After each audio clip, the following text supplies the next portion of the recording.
Hello, my friend. Today I will tell you another long-forgotten legend. Close your eyes and let the magic transport you to Middle-earth. Our journey begins.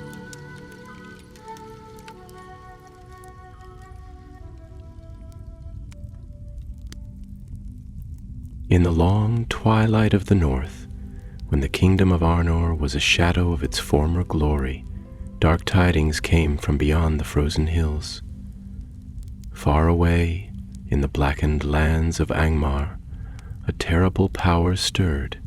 The Witch King, Lord of Sorcery, had arisen anew, and his heart was filled with hatred for the Dunedain, the men of the West. For many years the 7 fortresses had stood proud against the gathering dark. These were ancient strongholds, carved of gray stone and crowned with banners of silver and blue.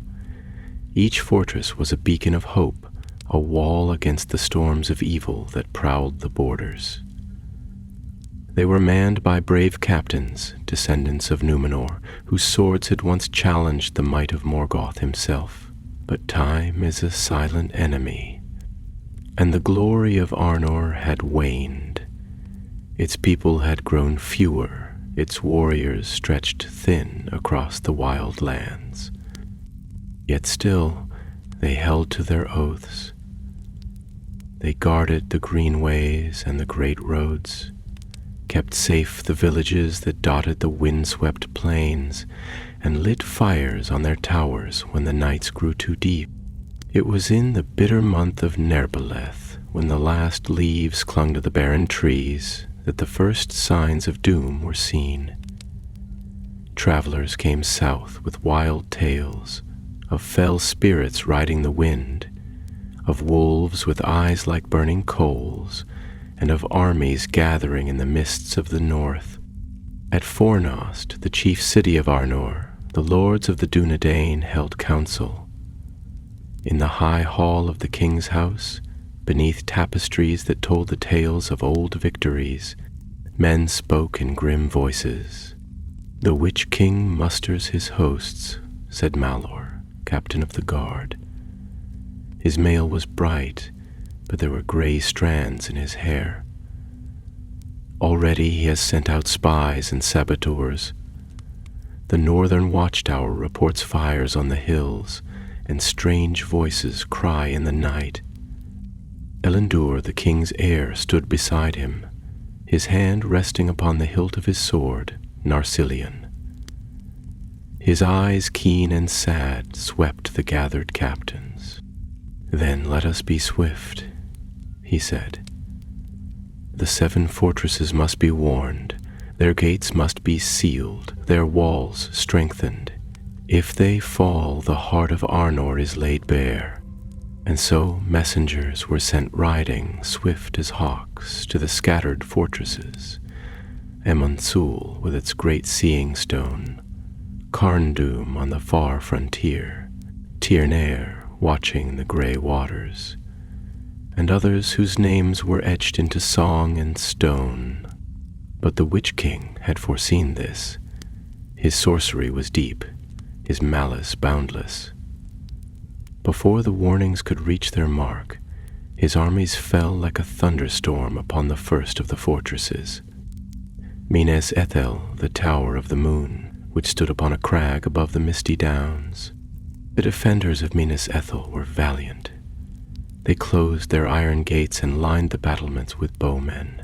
Long into the night they held against the tide, loosing arrows that sang like the wind and struck down the shadowy shapes below. Fires roared and siege engines groaned.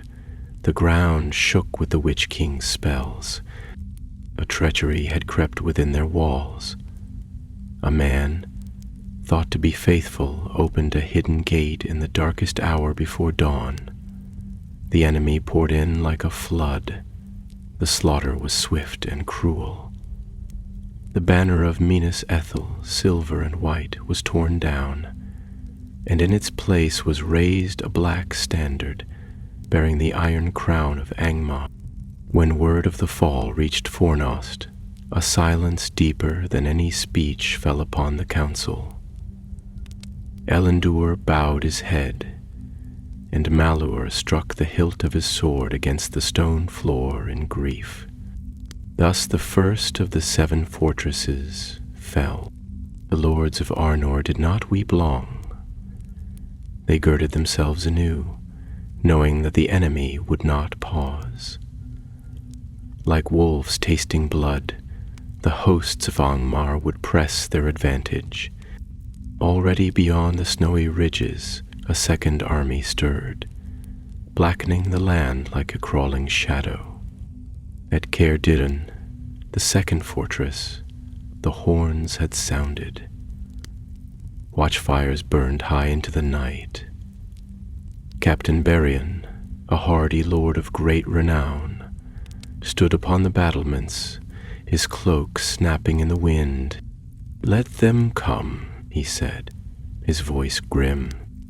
"The walls of Caerdiran are thick, and the hearts of my men thicker still." His men cheered, for Berion was beloved, and his courage kindled their own. But even as they cheered, the Witch King smiled a cruel smile beyond the hill, for he knew that stone and iron, though mighty, were not enough against the black arts he wielded. The battle for Caer Diran would be different. No open assault would come at first. Instead, the Witch King sent dreams of terror and despair into the hearts of the defenders. Men woke screaming in the night, their minds filled with images of burning homes and broken kin. Fear gnawed at them as no blade could. Within a fortnight, discipline faltered.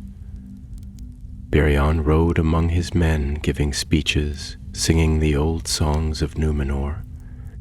Yet even he could not drive away the creeping dread that clung to every shadow. Then came the second blow. Great plague swept through the fortress, swift and unnatural, felling strong men as easily as babes. The healers wept and tore their garments, for no salve or spell could turn its course. The very air seemed poisoned. At last, with fewer than a third of his men still standing, Belian knew the hour was lost. He gathered his captains within the citadel and spoke plainly. "I will not yield to fear," he said. "If we must fall, we shall fall as kings of old, swords in hand, facing the enemy." And so they did. The last stand of Caer Diran was a tale of great bravery, sung by the rangers in years to come. Berion fell upon the stairs of the keep, his sword breaking the helm of a troll even as black darts pierced his breast. The gates were broken, the walls toppled, and the second fortress was no more. At Fornost, messengers came gasping and broken, bearing word of Caer Diran's fall. Elendor listened, his face as still as stone.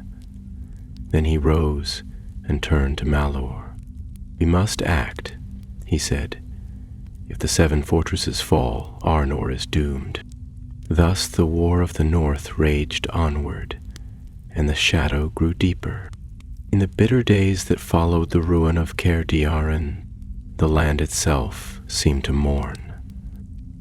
The wind blew cold from the north, carrying with it the ashen scent of burnt fields and the bitter cries of widows.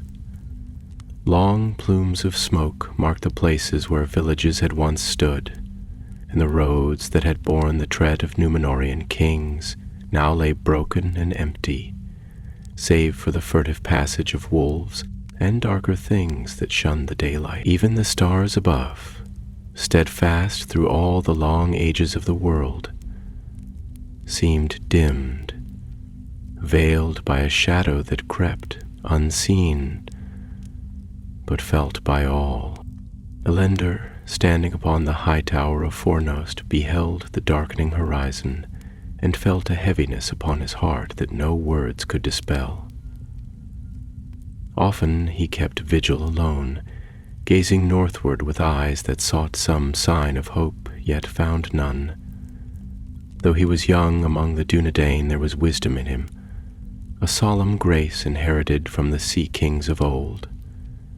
And it was said by many that the fates of men had woven about him some secret purpose. Yet now even he, whose courage had kindled the hearts of many, found the weight of despair pressing sorely upon him. The council of the North Kingdom gathered again, though their numbers had diminished, for many captains and lords had already fallen with their keeps. In the great hall, beneath the carven arches and the fading banners of Elendil, they spoke in low, grave voices as men speak before the breaking of a storm. Malor, grizzled and scarred by 100 battles, rose and spoke with the voice of one who had borne the burdens of many winters. 2 fortresses have fallen, he said, and the enemy waxes ever stronger. If we hold our strength in one place, we may yet defy him. Let us call back our garrisons and fortify Fornost, and make here our stand. But others were of different mind. Lord Halbarad of Amansul, tall and stern, his grey cloak lined with silver, spoke against it. To abandon the outer defenses is to hasten our ruin. If we retreat, the enemy shall know our weakness and shall come against us in greater wrath. We must send aid to the remaining fortresses, lest they too be cast down and we find ourselves besieged without hope of relief. Erlendur listened to their counsels, and when all had spoken, he rose and stood before them, and the hall grew still, for his voice carried the weight of destiny. We cannot hold all, he said, for our strength is spent and our numbers too few, yet neither shall we yield without contest. I shall send forth companies of riders, swift and secret, to the fortresses that yet stand. They shall bear warning and succor, and those who are able shall gather their folk and retreat toward Fornost. But if they cannot be moved, they must be strengthened, and their captains must be given leave to stand or to fall as their wisdom guides them. For whether we will it or no, the final storm draws nigh, and we must be as trees rooted deep against the tempest. Thus it was resolved, and the messengers rode forth into the gathering dark, while at Fornost the people made ready for war. Women and children were sent away to hidden refuges in the woods and hills, and the hammer rang loud upon the anvil as new blades were forged and old mail mended. Meanwhile, far to the west, beyond the misty downs and the marshes gray, the third of the 7 fortresses prepared for its trial. Tirnir, the Tower of the Sea, was built upon a lonely height overlooking the wide grey waters of Lurn. It had stood since the days when Elendil himself had sailed into Middle-earth, a beacon and a watchtower against the perils of the north and the west. Its walls were white stone, gleaming in the morning light, and from its highest turret flew a banner bearing the star of Elendil. Lord Erendir held command there, a mariner of great renown, whose ships had sailed as far as the icebound seas in the north and the sunset isles of the west. He was a man of great heart and steadfast will, and he had sworn an oath to hold Tirnir against all who would bring ruin to the free peoples. The enemy came not by land alone, but by sea as well, for the Witch King had gathered to his service creatures of darkness that dwelt beneath the waters, monstrous things of ancient days, whose coming broke the hearts of sailors and sent the waves fleeing in terror. Black ships, crooked and foul, slid out of the northern mists, bearing orcs and men corrupted by the shadow. Erendir watched from his tower and knew that his hour had come. He called his captains to him, and they stood upon the battlements while the horns rang out over the grey waters. "We are the last hope of the western marches," he said. "If we fall, the coast shall be overrun and the havens closed. Therefore we must stand. And if we fall as sons of Numenor." The enemy assailed the fortress with fire and sorcery. Great engines hurled burning stones against the walls, and hideous voices shrieked in the night.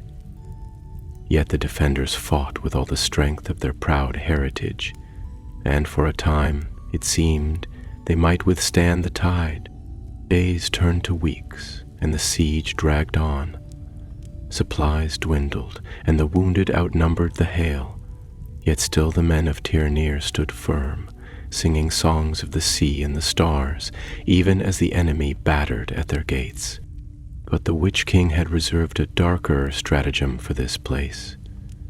In secret, he had commanded that a great spell be wrought, binding the very waters against the defenders. One night, when the moon was shrouded and the winds were still, the sea itself rose in fury. A black wave, taller than the highest tower, thundered against the cliff and the walls, shattering stone as though it were glass. Ir fell beneath the waters, and with it perished Lord Arondir and all his men. It is said that their spirits still sail the grey seas, guarding the coasts against the darkness, even in death. Thus the third fortress was lost. When news of Tirnir's fall reached Fornost, great wailing arose, and even the most stalwart hearts faltered. Yet Elendor did not despair.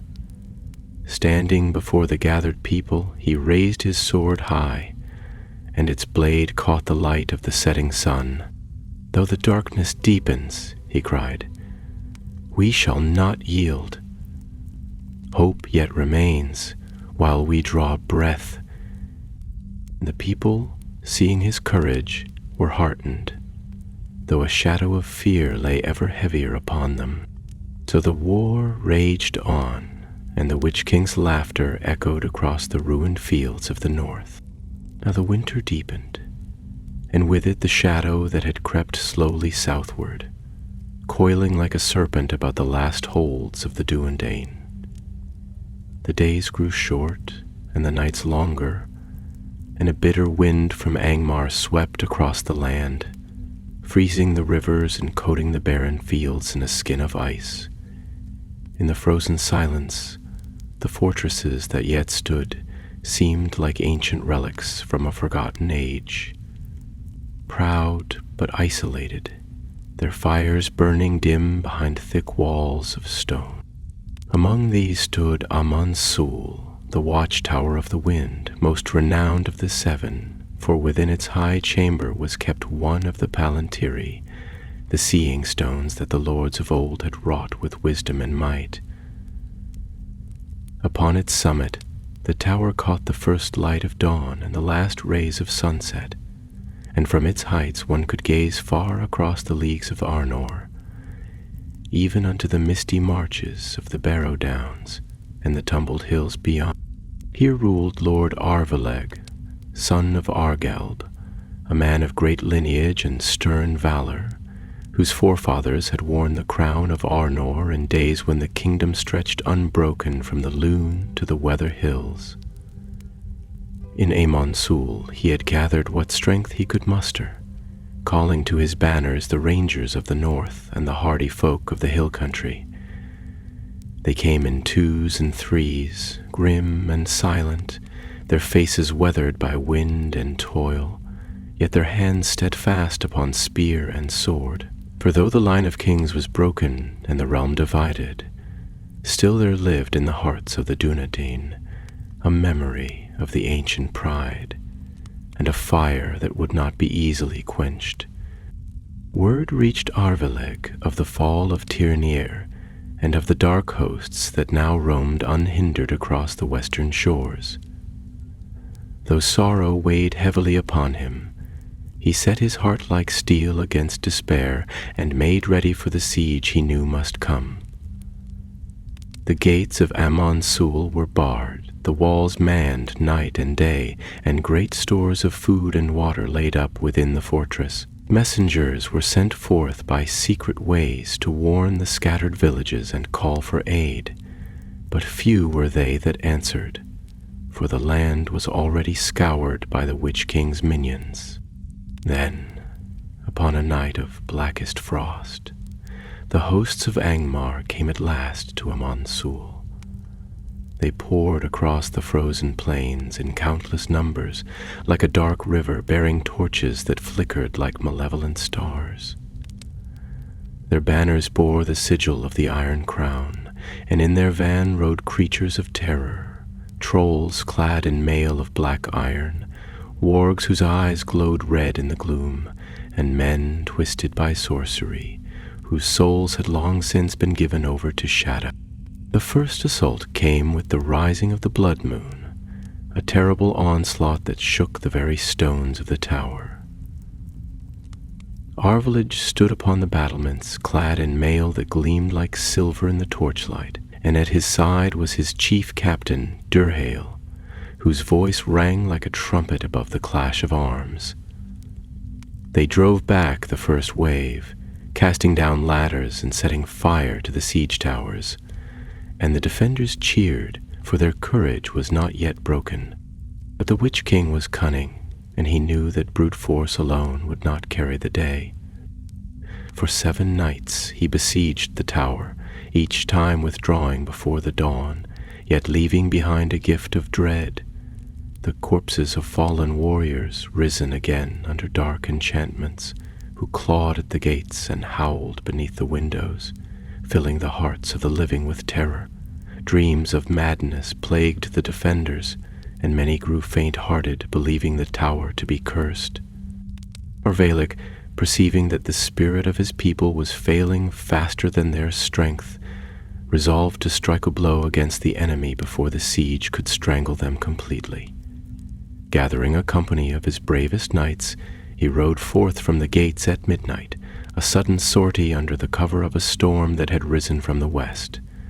They fell upon the enemy with great fury, cutting down captains and shattering the engines of war, and for a moment it seemed that the tide might be turned. But the Witch King was waiting. In the heart of the battlefield he stood, a tall and dreadful figure, cloaked in shadow, his crown of iron gleaming coldly above unseen brows. In his right hand he bore a great sword, wreathed in sorcery, and his voice was as a chill wind that scourged the soul.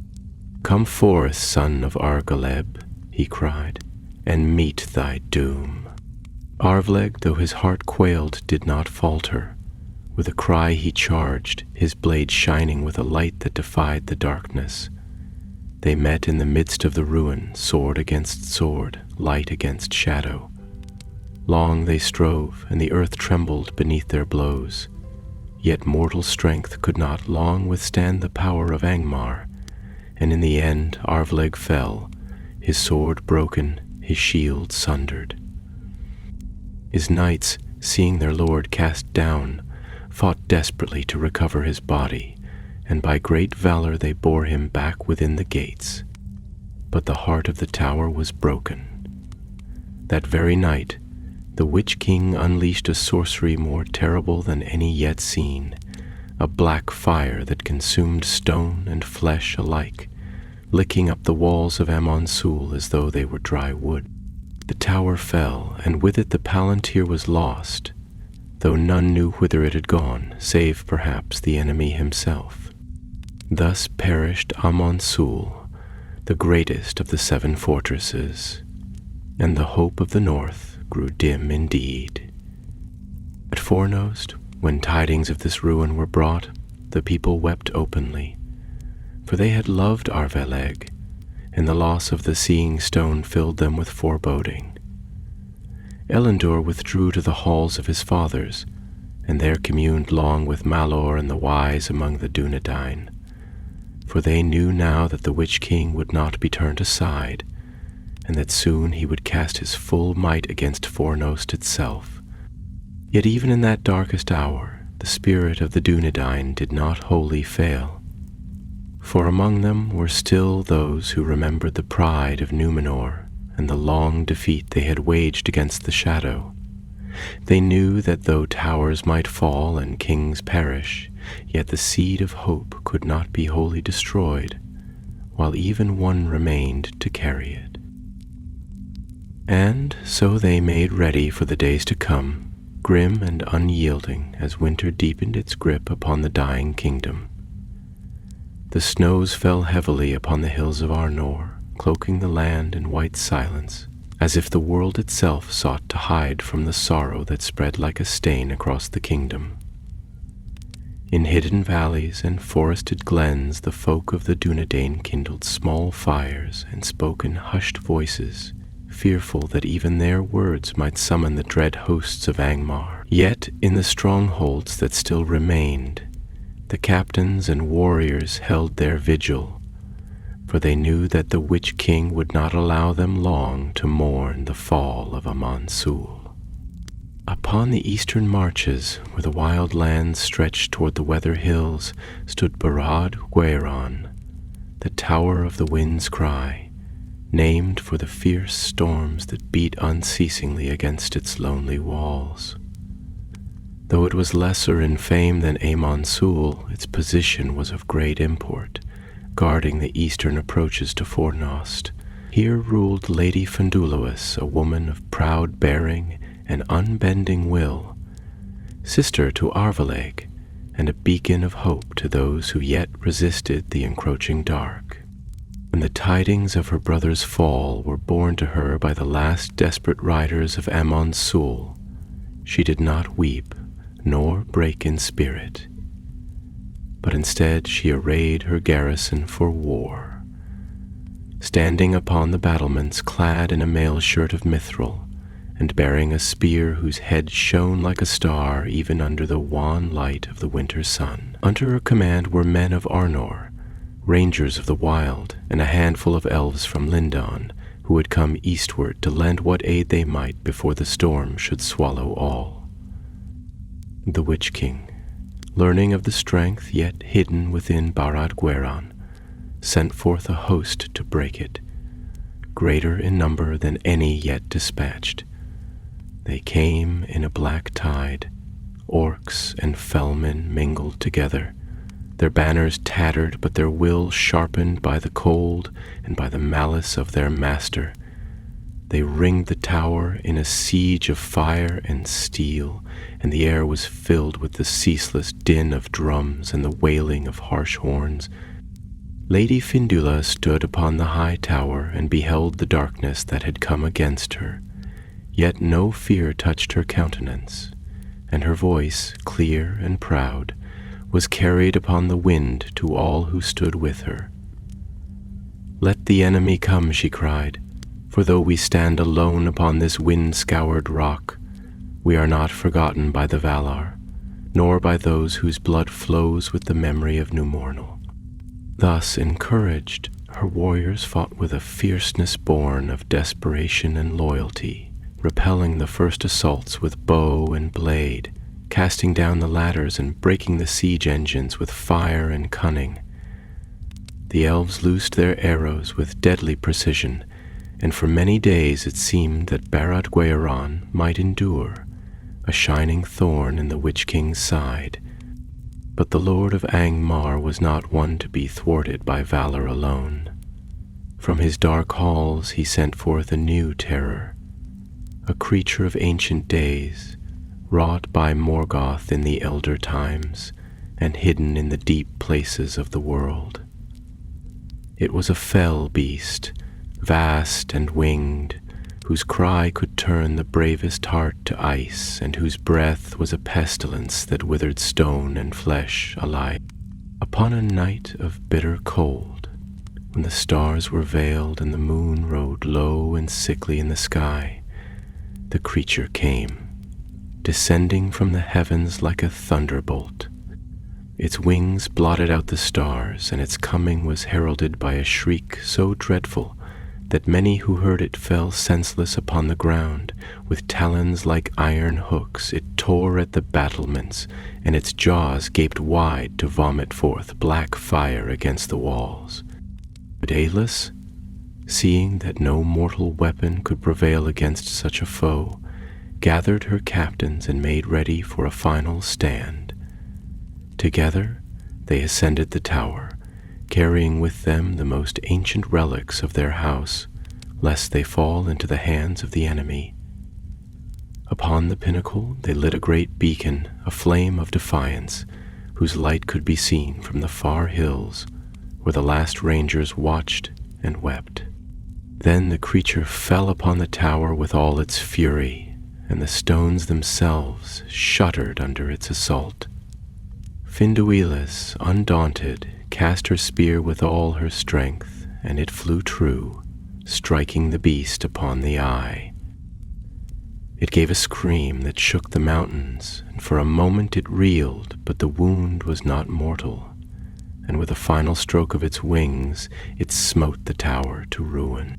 Thus perished Barad Gwyran and Lady Findalas, who stood to the end against the dark, and whose name is remembered in song by the few who survived those bitter days.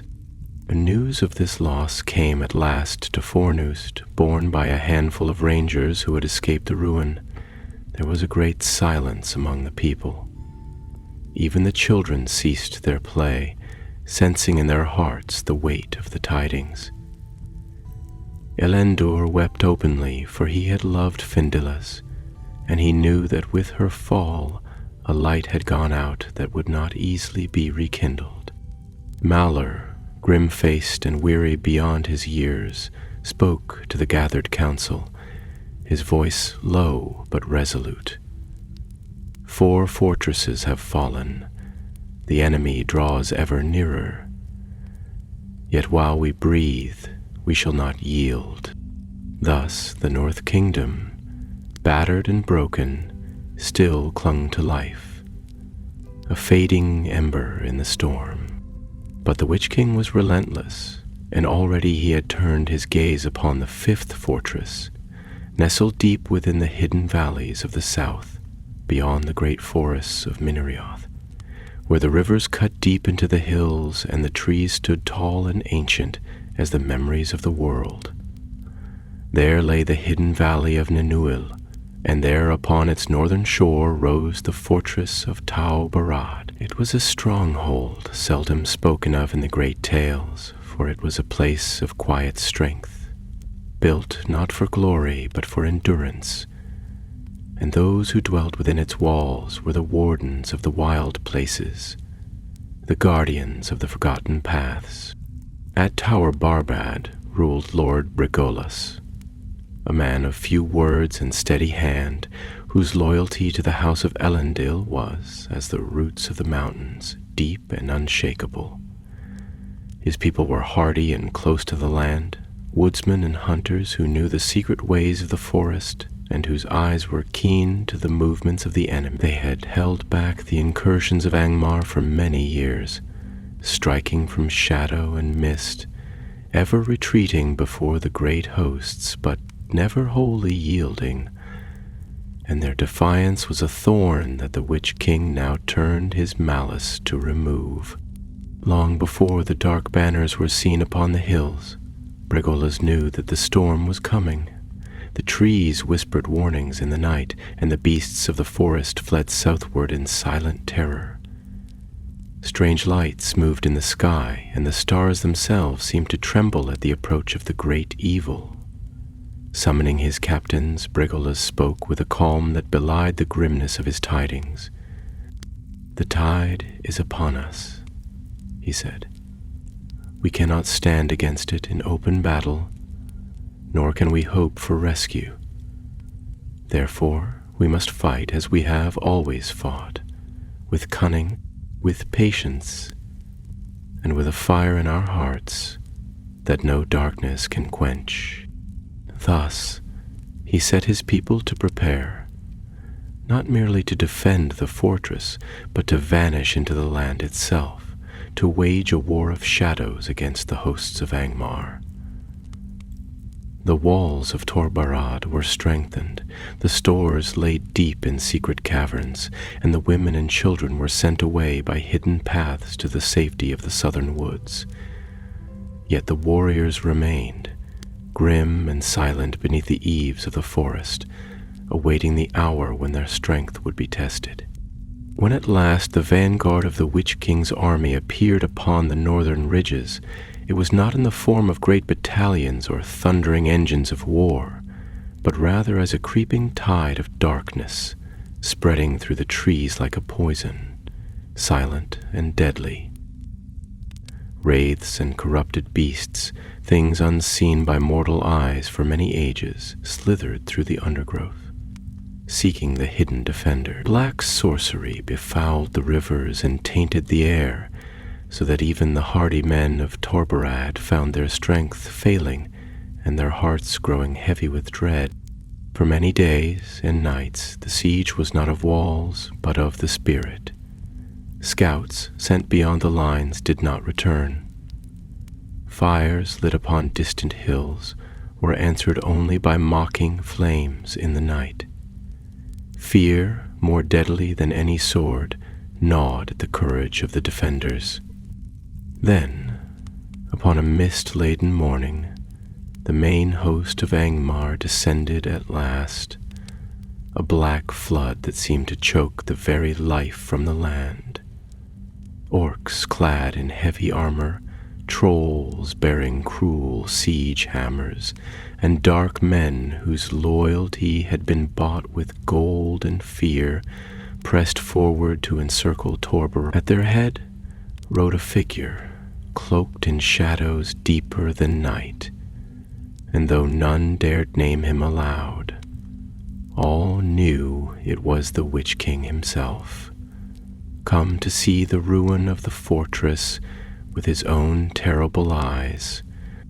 Bregalas ordered that the gates be barred and the walls defended with all craft and valor, but he knew in his heart that the fortress could not be held forever. Secretly, he dispatched small bands of his warriors to slip away under cover of darkness, to carry on the fight in the wild, for he believed that the survival of his people mattered more than the stones of Tor Baradi. The first assaults came swiftly, a tempest of iron and fire, but the defenders met them with a ferocity that belied their small numbers. Arrows rained down from the battlements, and boiling oil was poured upon the siege ladders. Again and again the enemy was driven back, their dead heaped before the walls in grotesque heaps. Yet the Witch King was patient as a spider with its prey. He wove his enchantments about the fortress, sending dreams of betrayal and despair among the defenders. Friends turned their swords against one another in the night, and whispers of doom filled the darkened halls. Slowly, inexorably, the strength of Tor Barad was sapped, not by force of arms alone, but by the wearing down of hope. At last, upon a night when the stars were hidden and a black mist covered the land, the final blow was struck. A great battering ram shaped like the maw of some ancient beast was brought forth, and under cover of sorcery it was driven against the gates. Though they had been wrought of the strongest iron and bound with spells of warding, they could not long withstand the fury of the assault. Bregosic gathered his last warriors within the courtyard and spoke to them plainly. "This night we fall," he said. "Yet let us fall in such a fashion that the enemy shall remember our defiance. Let them pay dearly for every stone they take, and may our deaths buy time for those who will yet strike back against the darkness." With that, they set their hands to their swords and spears and made ready for the final charge. When the gates burst open with a scream of riven iron, The defenders of Tor Barad hurled themselves against the foe with a cry that shook even the hearts of the orcs. They fought from courtyard to tower, from tower to keep, until the stones ran red with blood and the smoke of burning rose high into the night sky. Brigalus himself slew the captain of the enemy host upon the steps of the great hall, before he was at last overwhelmed by sheer number. Thus fell Tower Barad, the fifth of the 7 fortresses, and with its fall, the southern ways lay open to the armies of Angmar. At Fornost, the beacon fires burned low, and the faces of the people grew more wan with each passing day. Yet Elendor still stood firm, and though the burden of sorrow grew ever heavier upon him, he neither faltered nor gave voice to despair. For he knew that if hope was to endure, it must be kindled anew in the hearts of the living, and not laid to rest among the stones of the fallen. Thus the long winter wore on, and the last strongholds of Arnor waited in grim silence for the coming storm. Through the long and bitter days of deep winter, the land of Arnor lay stricken beneath a pall of sorrow, and the works of men grew cold and still beneath the relentless advance of the shadow. The winds carried with them the stench of burning and death, and the once proud highways of the North Kingdom were now but broken paths, haunted by beasts and darker things that crept in the twilight. Yet among the high hills and deep dells of the land, there remained 2 fortresses that yet held out against the tides of ruin: Dol Hirath and Erendor, the last outposts of hope against the waxing might of Angmar. Dol Hirath, the tower of the high wood, was a stronghold built upon a great mound where once a sacred grove of ancient trees had stood, their roots older than the coming of the elves. Though the trees were long gone, their memory seemed to linger in the stones, and many whispered that some old magic yet lay sleeping there, offering shelter against the despair that now blanketed the world. Its walls were fashioned from dark green stone, quarried from the nearby cliffs, and in the fading light they seemed to blend with the hills themselves, as though the fortress were a part of the land, and not set upon it by mortal hands. Here ruled Lord Valandil, a wise and far-sighted leader, whose hair was white with the snows of many winters, but whose hand had lost none of its strength. He had once sat at the feet of the lore-masters of Fornost, learning the histories of Numenor and the wisdom of the Eldar, and it was said that he knew the secret names of stars, and could speak to the great eagles that sometimes passed high above the mountains. Beneath his guidance, Dol Hirath had long endured, a haven for those who had fled the ravages of the north and west, and its halls rang with the voices of those who still dared to sing of the elder days. Yet even Valandil could not blind himself to the grim tidings that came daily to his gates. Riders who had once been sent abroad to spy the movements of the enemy now returned with tales of villages razed to the ground, of whole valleys emptied of life, and of the inexorable march of the Witch King's forces southward. The beacons that had once blazed proudly upon the hilltops were dark, and few now dared the open roads, save for the desperate or the doomed.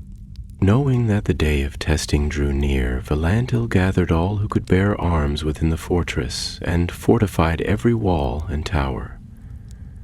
Great cauldrons of boiling pitch were prepared, hidden wells were unsealed, and secret tunnels opened to provide a means of escape or counterattack should the walls be breached.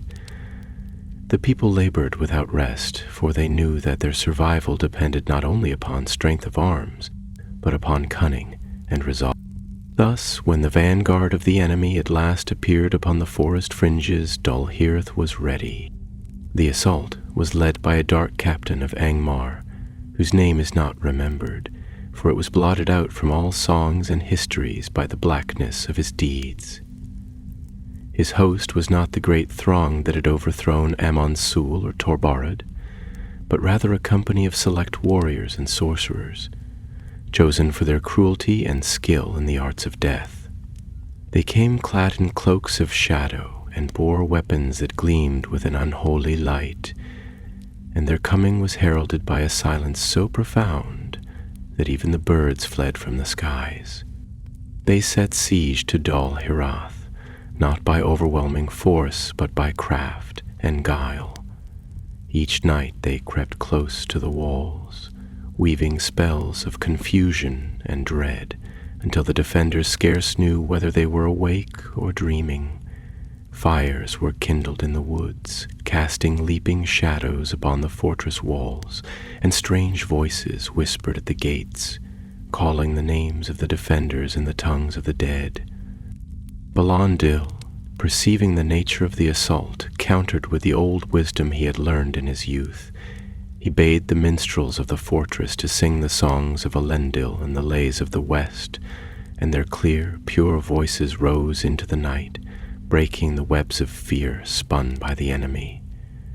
He ordered that the fires be kept burning upon the battlements without cease, for light is the enemy of shadow, and within those walls hope was kept alive through song and flame.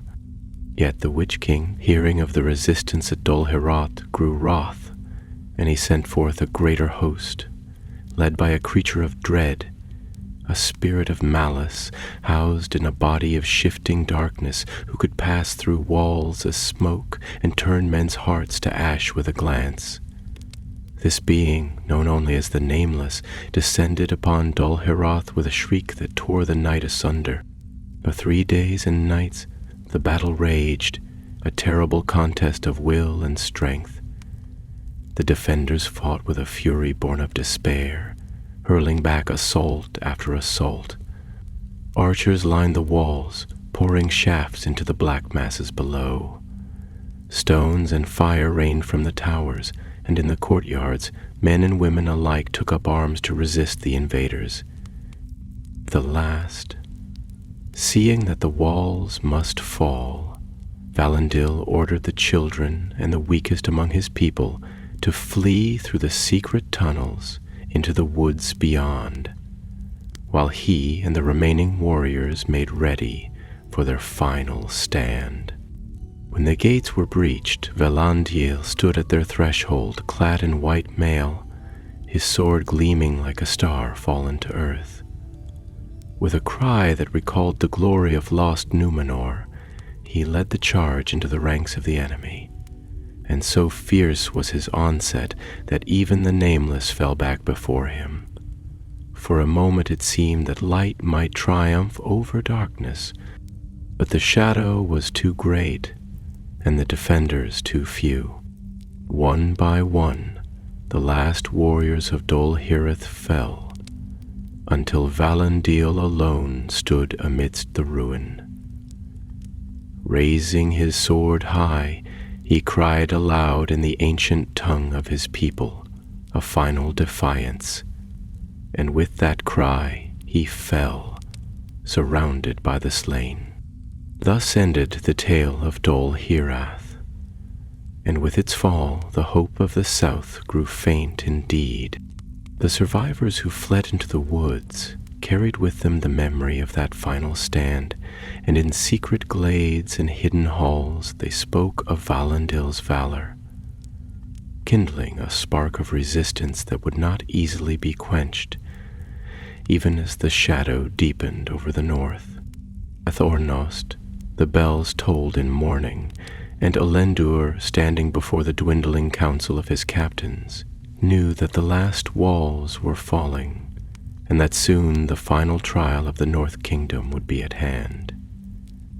In the cold stillness that followed the ruin of Dol Hirath, a hush fell over the land, as if the very earth mourned the passing of its defenders. The forests of Minhiriath stood silent and empty. The rivers ran sluggish beneath a shroud of mist, and no voice of bird or beast was heard upon the hills. The shadow that spread from Angmar grew heavier with each passing day, and even in the secret places where the last free folk hid themselves, hope waned and the light of joy grew dim. Yet amid the ruin, one fortress still stood, clinging to the rocky highlands above the southern marches, Erindor, the Tower of the Green Vale. Erindor was not a fortress of grandeur or mighty walls, but rather a fastness built in harmony with the land itself. Its halls were carved into the living rock, and its towers rose among the trees as though they had sprung from the earth, shaped by ancient hands before the reckoning of years. The vale below it, once a place of gardens and laughter, had long been abandoned to the wild, but within Erindor the flame of the Dunedain endured, guarded by the hand of Lord Farvel, last of a noble line that traced its descent to the captains of Elendil. Fever was a man of middle years, broad of shoulder and keen of eye, in whom the wisdom of age was mingled with the vigor of youth. He had long prepared Eredor for siege, knowing that the day would come when the north would no longer shield him, and his people were few but steadfast, their hearts hardened by many trials. They had watched the fall of their sister fortresses with sorrow and grim resolve, vowing that they would not be taken unawares when the hosts of Angmar at last turned their gaze upon them. Yet even Ferroful, who had foreseen much, could not have dreamed of the full horror that the Witch King would unleash upon the last bastion of the south. For the enemy, perceiving that Erindor was the final thorn in his side before he could sweep unhindered across the plains to Fornost, gathered his strength for a blow that would not merely destroy the fortress, but erase it utterly from memory. From the ruins of the other fortresses came remnants of dark armies, reforged and made more terrible by sorcery, orcs in iron raiment, hill trolls of immense stature, wraiths robed in grey mist, and darker things that had no name in the tongues of men moved southward like a rolling storm. Above them circled fell beasts, riders clad in shadow, whose piercing cries turned blood to ice. At their head came the Witch King himself, robed in mail black as the void between the stars, his iron crown gleaming with a cruel light. The people of Erindor, gazing from their hidden watchposts, beheld the gathering darkness and knew that their end was near. Yet they did not despair, for they had made their peace with doom and chose to face it with a courage worthy of song. The gates were sealed, the walls made ready, and the warriors took their places, each man and woman vowing to sell their lives dearly. The siege began at dusk, when the red light of the sun was swallowed by an unnatural gloom, and the hosts of Angmar poured into the vale like a flood released from the mountains. The first assault was of brute force, a thunderous crash of rams against the outer gates, and a rain of fire launched from engines of war. Barvel and his captains stood firm, leading sallies from the hidden passages to strike at the enemy's flanks. And for a time the defenders held their own, their spirits lifted by each small victory. But the Witch King was not a foe to be defeated by courage alone. In the dark of the second night he unleashed a sorcery woven from the deepest pits of despair. A black mist rose from the earth, creeping into every crevice and hall, chilling the marrow of even the bravest to the core. Dreams of ruin and betrayal assailed the defenders in their sleep, and many awoke with cries of terror, seeing phantoms where none stood. Trust faltered, and friends looked with suspicion upon one another. Farvel, perceiving that the spirit of his people was under attack, ordered that no one sleep alone, and that the halls be filled with music and speech, for as long as voice and song endured, the shadow could not wholly claim them. The harpists and singers labored night and day, and the ancient songs of the Dunedain echoed through the stone chambers, a defiance to the sorcery that gnawed at their souls. Yet no defensive spirit could long delay the fall of stone. On the fourth day the great outer gate was breached, torn asunder by a beast whose form was lost in the blackness that cloaked it.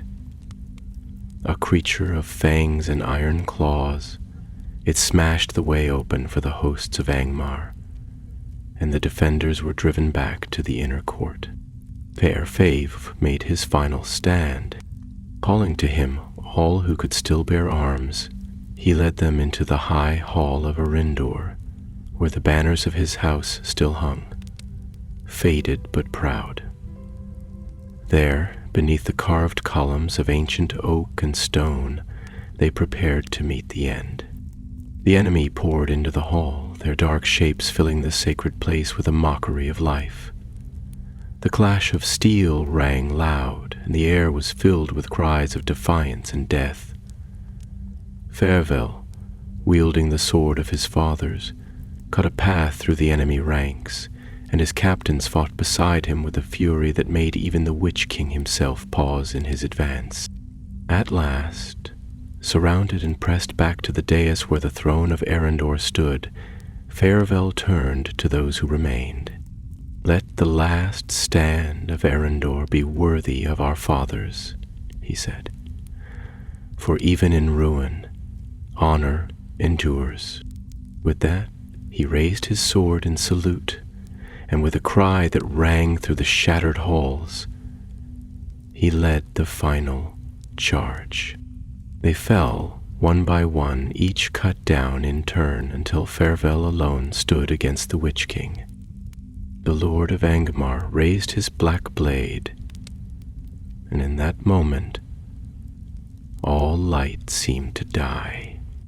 Thus fell Arindor, the last of the 7 fortresses, and the way to Fornost lay open. Now came the final dread upon the North Kingdom, for with the fall of Arindor there remained no barrier between Fornost and the black tide of Angmar. The ruin of the 7 fortresses was complete, and the Witch King, having crushed every bulwark that might delay his coming, turned his full wrath upon the ancient capital of Arnor. The green hills that once bore the laughter of free folk and the glimmer of banners in the summer breeze were now but a withered land, scorched by fire and trampled by the feet of countless enemies, and the dark hosts of the north marched in ranks that defiled the earth with their passing. In Fornost, the city of kings, fear and sorrow walked hand in hand, yet still the people labored. For Elendor, son of the king, had not faltered in his purpose. In the great courts of the city, hammers rang upon anvils, and the forges blazed day and night, crafting weapons for hands that had never before borne sword or shield. Young and old, men and women alike, were gathered to the defense, for none could now stand apart from the coming battle. The streets that had once echoed with music and the busy life of trade now bristled with barricades. The gardens of the houses were torn up for firewood, and the grand fountains ran dry, their waters stored against the siege to come. Elendor himself moved among the people, speaking to them not as a lord to his vassals, but as a captain to his comrades. Clad in a simple hauberk of bright mail and bearing the sword Narsillion at his side, he gave strength to many who might otherwise have given in to despair. In him the blood of Elendil ran strong, and the memory of Numenor seemed to stir anew, so that even the oldest of the Dunedain looked upon him with wonder, and whispered that perhaps, even in this dark hour, hope was not wholly lost.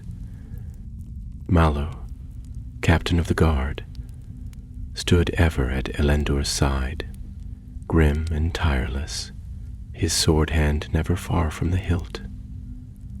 Together they oversaw the fortifications of Fornost, strengthening the walls with timber and stone, setting watchfires upon the towers and drilling the defenders in the arts of war.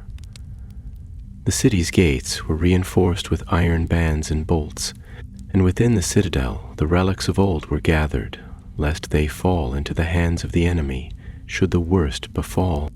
Messengers were sent to the scattered remnants of the people in the countryside, calling all who could still fight to rally to Fornost. But few answered, for the land between had become a barren waste, prowled by wraiths and wolves.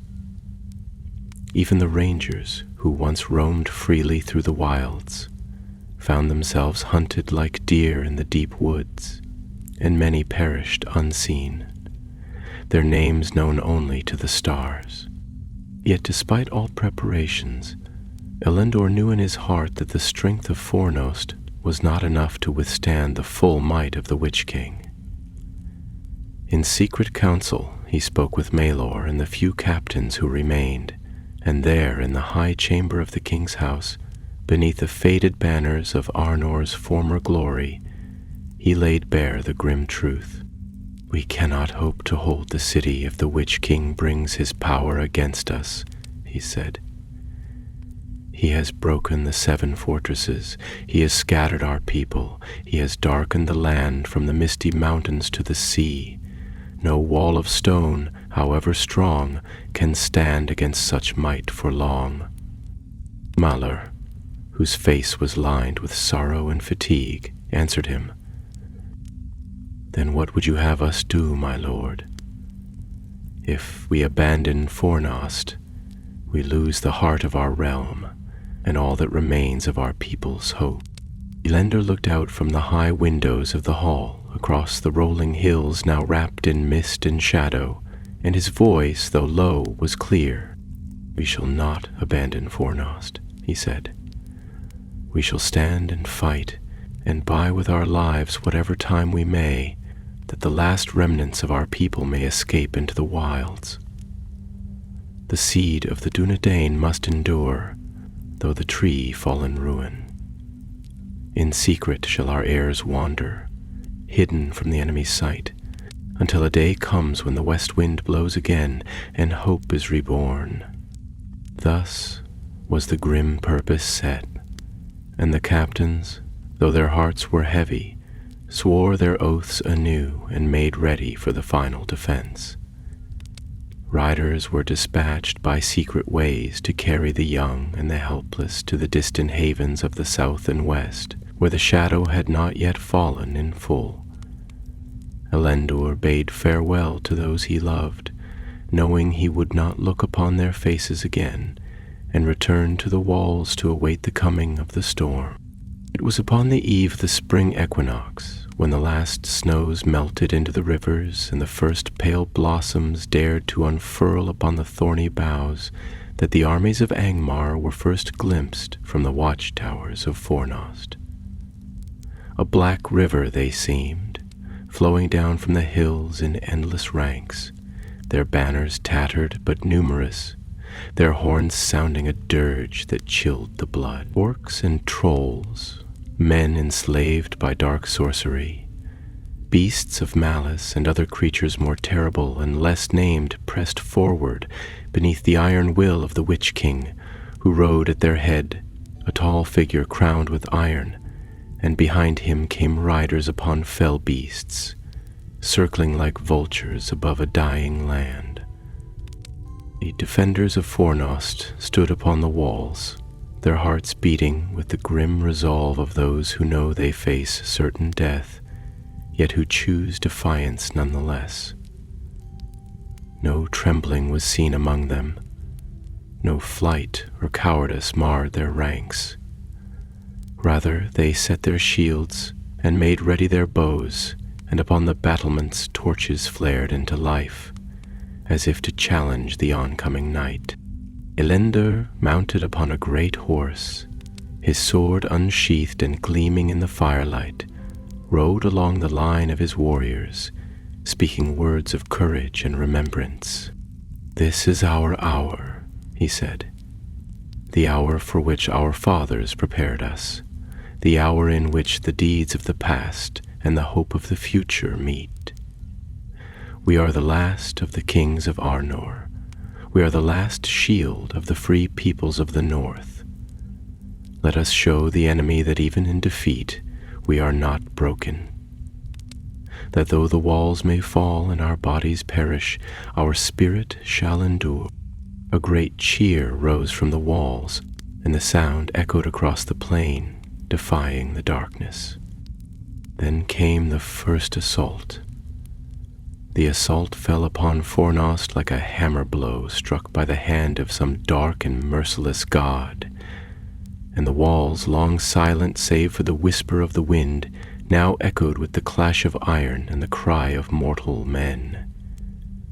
The forces of Angmar surged forward, a living tide of malice and ruin, and their assault was met with arrow and spear, with the fire of burning oil and the grim resolve of those who had nothing left to lose but their honor. On the battlements, the Dúnedain fought with a fury kindled by despair, and every stone of the ancient city seemed to groan under the weight of that desperate valor. Wave upon wave the enemy hurled against the walls, and many times they were thrown back, leaving the fields strewn with the broken bodies of orc and troll. Yet each assault sapped the strength of the defenders, each victory paid for with blood too precious to spare. The defenders of Fornost knew that they fought not for victory, but for the memory of their forebears, for the hope that somewhere beyond the ruin of their city the line of Elendil might yet endure.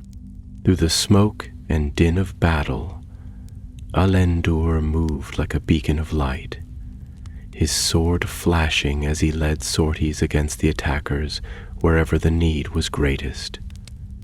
At his side rode Malor, grim as a winter storm, and together they heartened the weary and drove back the enemy with a fire that seemed drawn from the very roots of the mountains. The sight of them upon the walls, calm amid the chaos, gave strength to the hearts of the defenders and filled the enemy with unease, for in them lived yet the unbroken will of Númenor. For 3 days and nights the battle raged without pause, and the fields before Fornost were turned to mire with the blood of the slain. Yet still the walls held, and the banners of Arnor yet flew, tattered but proud, defying the darkened sky. But the Witch King had not unleashed the full measure of his power, and in the dark of the 4th night he called forth a new horror from the pits of Angmar. The earth trembled as a great siege engine, black as night and wrought with the craft of sorcery, was drawn forth by beasts unseen by mortal eyes. It was a ram shaped in the likeness of a wolf's head, and its maw was wreathed in flame. With terrible force it was driven against the gates of Fornost, and with each blow the very stones of the city shook, and the hearts of men quailed. Elendur, standing upon the inner walls, watched as the ancient gates, which had withstood the assaults of centuries, began to splinter and crack beneath the relentless pounding. He knew then that the hour of final trial was come. Calling to him the last of the royal guard, he prepared for the defense of the citadel itself, where the last stand of the Dúnedain would be made. The gates burst apart with a crash like the fall of mountains, and the hosts of Angmar poured into the city. The defenders fought from street to street, from house to house, their swords flashing in the firelit gloom. But they were too few, and the enemy too many. Slowly, inevitably, they were driven back toward the heart of Fornost, toward the ancient halls where once the kings of Arnor had held court beneath banners of blue and silver. Elendur and Melor led the defense with a valor that was sung of long after in hidden halls and lonely hearths, where the last of the Dúnedain gathered in the dark years that followed. Time and again they rallied the broken ranks, and where they fought, the enemy faltered. But even heroes cannot stand against the tide forever, and the walls of the citadel, strong though they were, could not long withstand the relentless fury of Angmar. At last, seeing that all was lost, Elendil gathered about him the remnants of his people. There, in the high hall of Fornost, beneath the fading banners of his house, he spoke to them for the last time, his voice clear and unwavering. "My friends, my brothers," he said, "the day has come when the flame of the North Kingdom shall be extinguished, yet we shall not go into that darkness, cowering like beasts, but shall meet it as men of the West, as sons of Númenor, whose hearts were never bent to the will of evil. Let them say, who come after, that here we stood and fell, and the shadow passed over us, but did not break us." Thus they made ready for the final defense. The great doors of the hall were barred and braced, the windows sealed, and the last company of the Dunedain, weary and bloodied but unbowed, arrayed themselves in a circle about Elendil, their swords gleaming in the ruddy light of the torches. The Witch King himself led the final assault.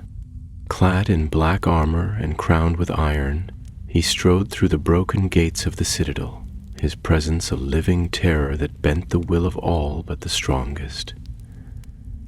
At his side came his captains, wraiths and sorcerers, and behind them the rabble of orcs and men, baying like wolves scenting their prey.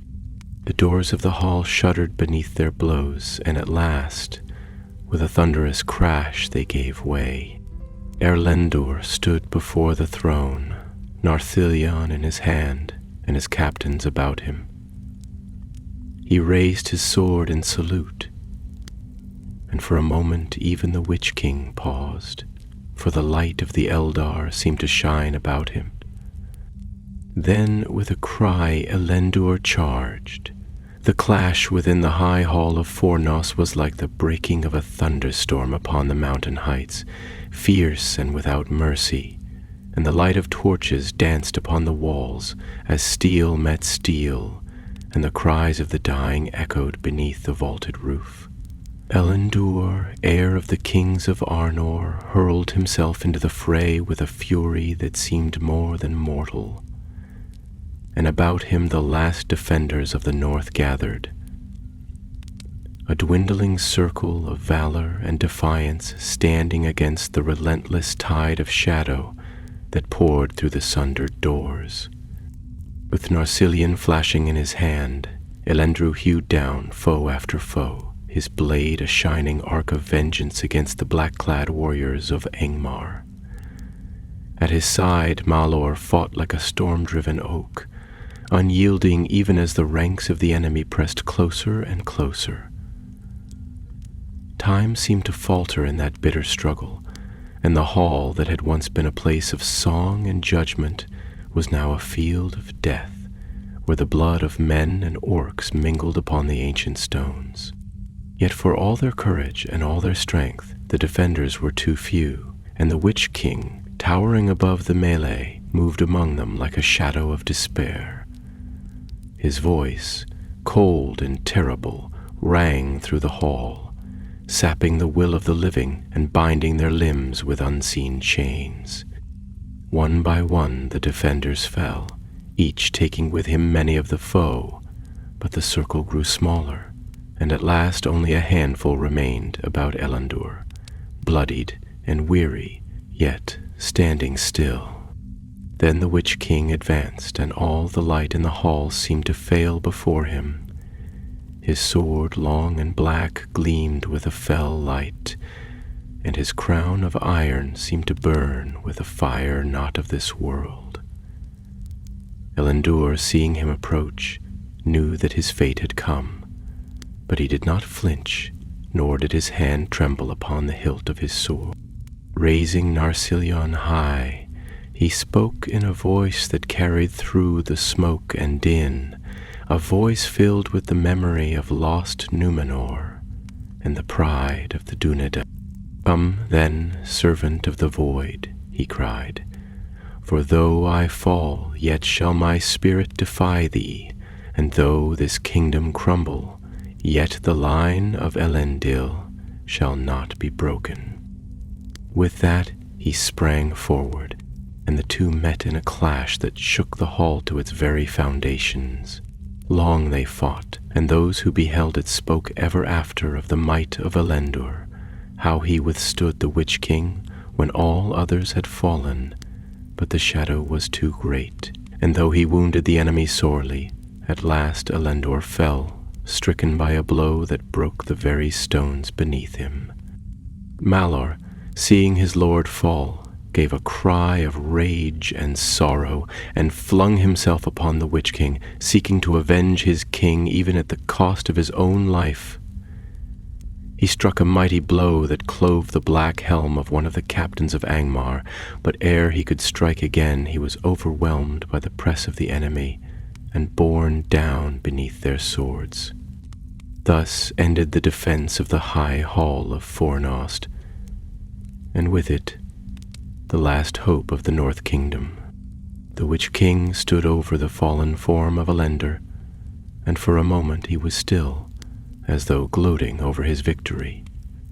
Then he turned away, and his dark host spread like a plague through the city, sacking and burning as they went. The houses of the kings were cast down, the ancient archives of Arnor were given to flame, and the sacred places were defiled by the tread of orc and troll. Yet even in that hour of utter ruin, hope was not wholly extinguished. For unknown to the enemy, a few had escaped the fall.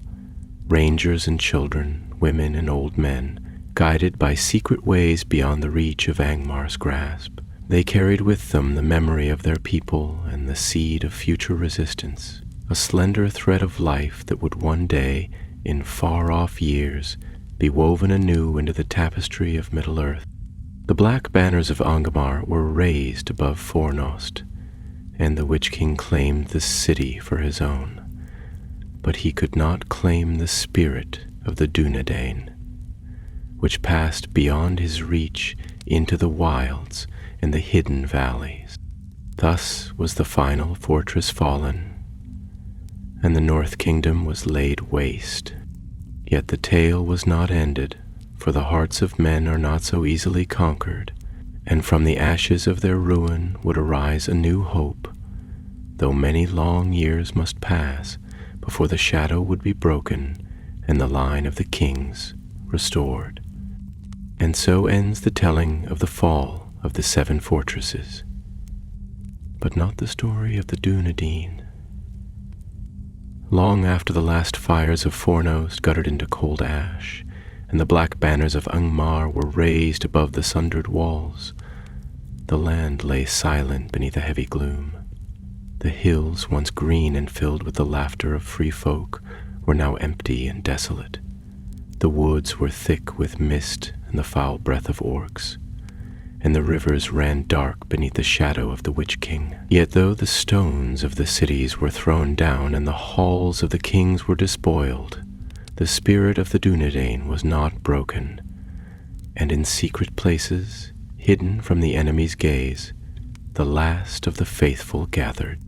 In the deep woods of Evendim, where the waters of Lake Ninulial mirrored a sky heavy with grief, the remnants of the North Kingdom found refuge.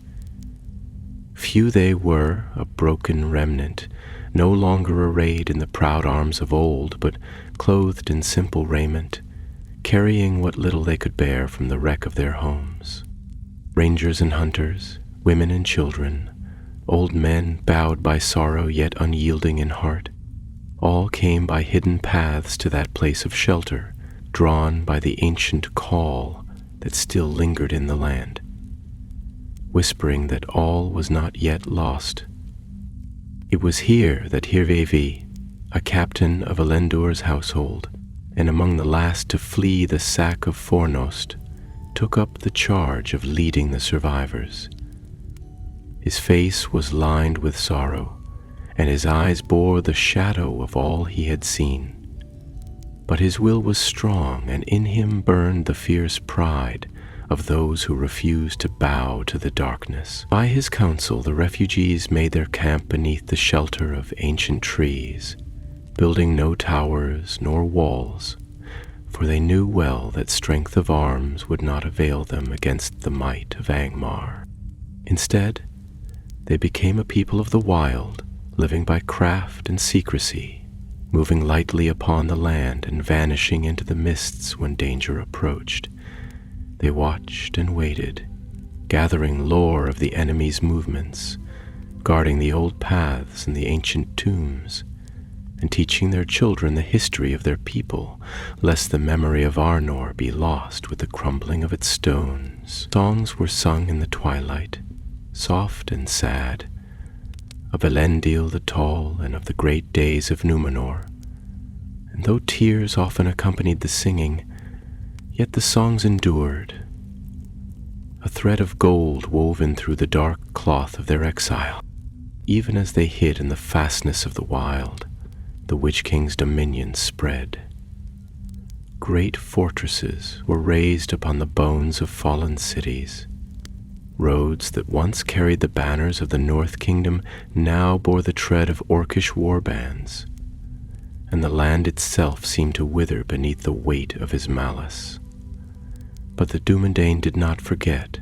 In secret councils beneath the stars, Irvigil and the chieftains of the scattered clans spoke of the days to come, when the darkness might be challenged, and the free peoples of Middle-earth might be roused to war once more.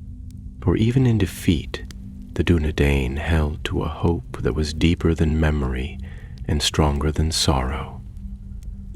The hope that the line of the kings had not wholly perished, that somewhere, hidden from the enemy's eye, a seed had been preserved that would in time bear fruit. Indeed, few knew it then, but before the final fall of Fornost, Elendil, perceiving the end, had sent forth his young kinsman, Aranarth, a youth swift of foot and keen of mind, to flee southward with a handful of guardians. In him the blood of Elendil ran pure, and though he was but a boy when the towers fell, his heart was filled with the wisdom and courage of his forebears. By secret ways they had escaped the grasp of Angmar, passing through the ruined wilds to the lands beyond the Weather Hills, and there they bided their time, hidden among the simple folk who still clung to the old ways. Thus the line of Isildur endured, though the crown was lost and the scepter shattered. The Witch King, though he held dominion over the ruins of Arnor, could not find peace in his triumph. The land itself resisted him, and the memory of the Dunedain, though unseen, weighed upon his mind like a thorn buried deep. He sent forth spies and dark creatures to hunt the survivors, scouring the woods and the secret valleys, yet always they found only empty glades and vanished trails. Whispers began to spread even among the dark armies that the spirit of the North was not wholly slain, that some remnant yet lingered beyond their grasp, and fear, that most insidious of foes, began to gnaw at the hearts of the servants of Angmar. In the hidden camp by Lake Ninuyal, Hirvedal stood often upon a high ridge and gazed out across the misty waters, his thoughts heavy with the burden of all that had been lost. Yet when he turned to look upon the faces of the children playing among the trees, and the young warriors sharpening their blades in the twilight, a glimmer of hope stirred once more within him, for he knew that though the towers had fallen and the cities burned, the true strength of the Dunedain lay not in stone or steel, but in the hearts of their people. And so the seasons turned, and the long years passed, and the world grew darker. Yet in the deep places of the north, the flame kindled by the valor of the 7 fortresses still flickered, unseen by the enemy, waiting for the hour when it would rise again and cast its light across Middle-earth. For even in the deepest night the stars endure. Thus it came to pass that the North Kingdom was broken, and the lands of Arnor fell into silence, a silence heavy with sorrow and the memory of deeds both great and grievous. The proud cities lay in ruin. The towers of watch and warning were thrown down, and the ancient roads were swallowed by forest and fen. The Witch King, seated now in the halls of Carn Dûm, ruled a realm of fear and shadow, and for many years none dared challenge his dominion over the north. Yet even in those dark times the line of kings did not utterly perish, nor did the hope of the Dunedain wither away. For the survivors, though few and scattered, kept alive the memory of their fathers and the ancient oaths sworn before the throne of Elendil. In secret they taught their children the old lore, the tongue of Númenor, and the songs of the Sea Kings, so that even though the land might forget their name, their blood and purpose would not be lost. Among them rose Aranarth, son of Arvedui, last king of Arathedain, and though he wore no crown and sat upon no throne, he became the first of the chieftains of the Dunedain, leading his people not in power and splendor, but in hidden strength and steadfast will. From the wild places of Eriador they watched the enemy, striking when they could, preserving the free folk from ruin and maintaining the long vigil against the darkness that ever sought to creep southward.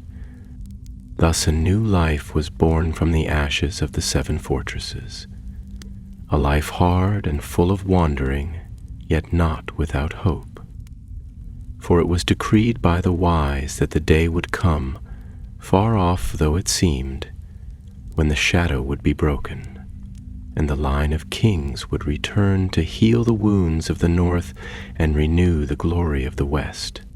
In secret, the rangers of the north, as they came to be called, kept the paths and guarded the borders, unseen and unsung, yet ever faithful. The sons of their line grew strong in silence, tempered like the steel of the ancient blades they bore. Though the world forgot their names and their deeds passed into legend and fading memory, they endured, for they were bound by a purpose greater than themselves, the unyielding hope that the light of the west would shine once more upon Middle-earth. The stars wheeled slowly above the silent hills, and the seasons turned from winter to spring and back again. In lonely vales and under ancient trees the rangers passed, unseen by friend or foe, speaking the old words and keeping alive the secret flame. In their hearts was a sorrow deep as the sea, but also a fire that neither time nor darkness could quench. And so, though the Witch King ruled in the north, and the lands of Arnor were a desolation, the final victory was not his. For the deeds of the Dunedain, though hidden, wove a thread of resistance through the long years of despair. Their lineage was preserved, and with it the hope of the West, as a seed buried deep beneath the snows, waiting for the day of its flowering. Many long years would pass before that day came, and many would fall and be forgotten. Yet in the fullness of time, from among their number would arise one greater than all who had come before, a king to reclaim the lost crown and renew the broken sword, and through him the north would be avenged and the darkness driven back. Therefore, though the seven fortresses fell, and the proud banners of Arnor were cast down into the dust, their spirit lived on in the hearts of the faithful, and their sacrifice was not in vain. For from ruin comes rebirth, and from ashes the fire is kindled anew. Thus ends the tale of the fall of the seven fortresses, a tale of sorrow and of hope, of loss and of endurance, woven into the long song of Middle-earth, which neither darkness nor forgetting can wholly destroy. And beyond the circles of the world, where the light of the stars is never dimmed, the memory of their valor shall endure until the ending of days.